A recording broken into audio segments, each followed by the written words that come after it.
Welcome to the Cybersecurity Competition Federation show. I'm Dan Manson. I teach computer information systems at Cal Poly Pomona and serve as principal investigator for a National Science Foundation grant to help form an umbrella organization over cybersecurity competitions. The Cybersecurity Competition Federation can support the development of skill at a large scale by bringing cybersecurity competitions under an umbrella organization, which will help players of all ages and skill levels identify a point of entry into a continuum of cybersecurity competition experiences. With a focus on communication and promotion, the CCF maintains the autonomy of competition creators, supports their business models, and does not interfere with their sponsorship or funding sources.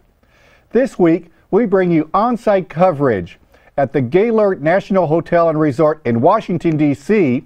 for the CyberPatriot National Finals. Let's take a look at the competitors. What does it take to succeed in CyberPatriot? It takes time, and it takes, as you get more teams, it takes more mentors and more help. I have several companies in the city I live in that are now hiring students in internships, and that kind of experience that they've gotten, I can't provide. But so I think that's a really big deal. But I need to have, when they get to the competitive point, they need to be willing to do some of it on their own time and to study and to, take information and use it and do some extra learning outside of class and outside of our time. Well, they learn to depend on each other. They learn that they don't know everything. I don't mean to sound arrogant, but that, hey, it's okay to say, hey, can you help me with this? Or, I've looked at this for a while, why don't you take over? They're very good about sharing and helping each other and asking for help, which is really hard at this age, to admit that, you need help. And they also have learned that it's not just putting aside the time, but actually using the time. How did you become this good? Our coaches. Yeah, I have to say, I have to give most of it to the coaches. I mean, there's not much like studying. You don't know what's gonna, it's kind of like a pop quiz. You don't know what's gonna be. All you can really do is just know what you can know. Like you can know what to do if stuff happens. They get to have a trip down to DC and stay in a hotel and do what they've been doing all year, which is competing. The middle school division only has 3 teams here, and our school has 2 of those 3 teams, so they really were winners before they even got here.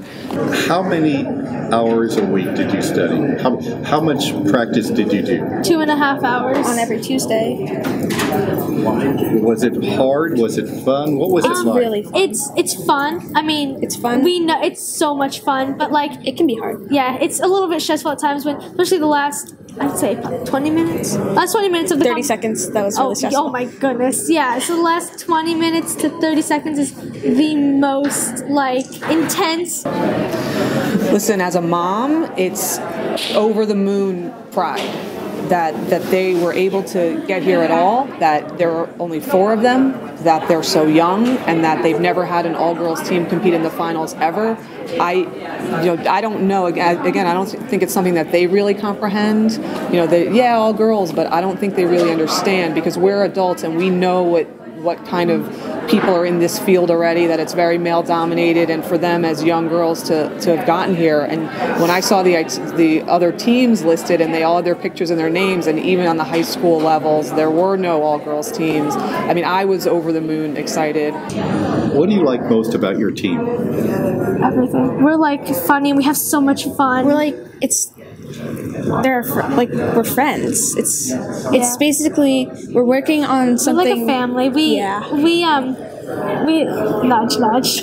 We fight, and I mean, not fight, but we have our disagreements, and you wouldn't have a fun team if we always after competition we always say good job. Yeah, and we always we have things that we do before, and it's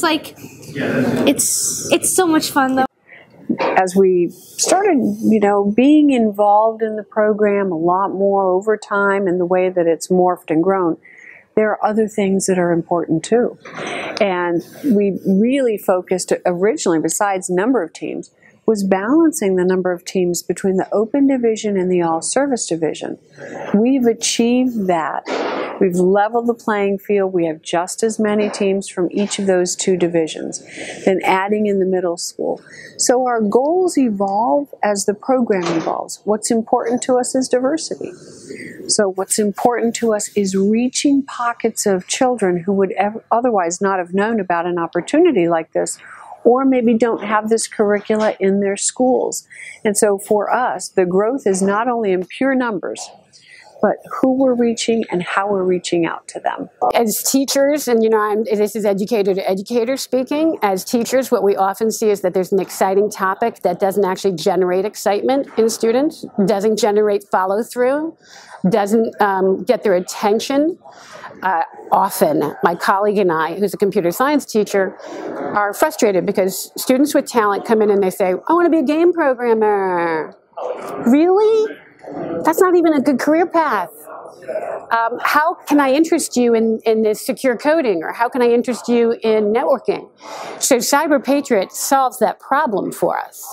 There is nothing more exciting than a Saturday at CyberPatriot trying to get that one last score on the board.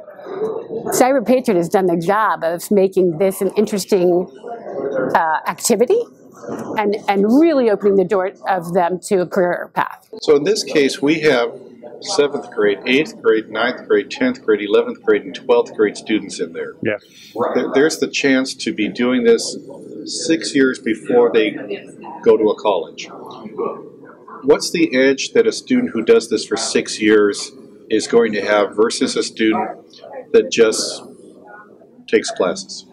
Well, in some way, I've heard folks in there say, I would hire some of these kids right now.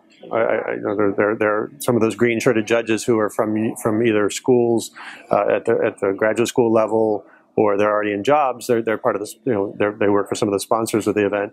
They've said to me, yeah, these kids are showing me they have the talent that I would need to hire in my staffs, and so that means that if they get done with high school and they're figuring out what kind of degree they want to go for, well, they could get a job while they want to work and get hired right away and make some money and pursue the degree perhaps at the same time. That's a huge advantage. It also it means that they're able to really understand the concepts of what they're going to be hearing about in the lecture hall, because they've touched it and seen it before. I've mentioned that before. So I think it's just such a... If you took a violin, a kid wants to play violin at a virtuoso level, they're going to have done that. If a kid wants to go have a soccer scholarship at a university or go out and play professional soccer, that's not something they just turn on at age 18. So it is an opportunity to express their talent early enough and be identified and encouraged. What is your team like about CyberPatriot?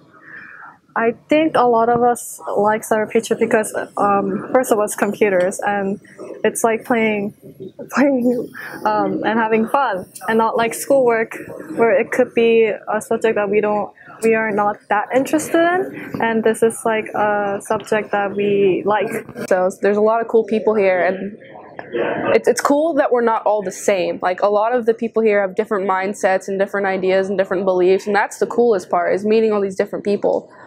You're meeting people really from all across the country, from all types of environments, but you really have a shared passion. Do you see that? Definitely. Like, we're all here because we love CyberPatriot. We love doing cybersecurity, and that's what brings us together, and then talking about other things is what keeps us together. You've just seen some of the best and brightest cyber athletes, their coaches, and supporters in the country. If you have a competition you would like us to cover in a future show, please contact us at cyberfed.org. I'm Dan Manson. See you next week.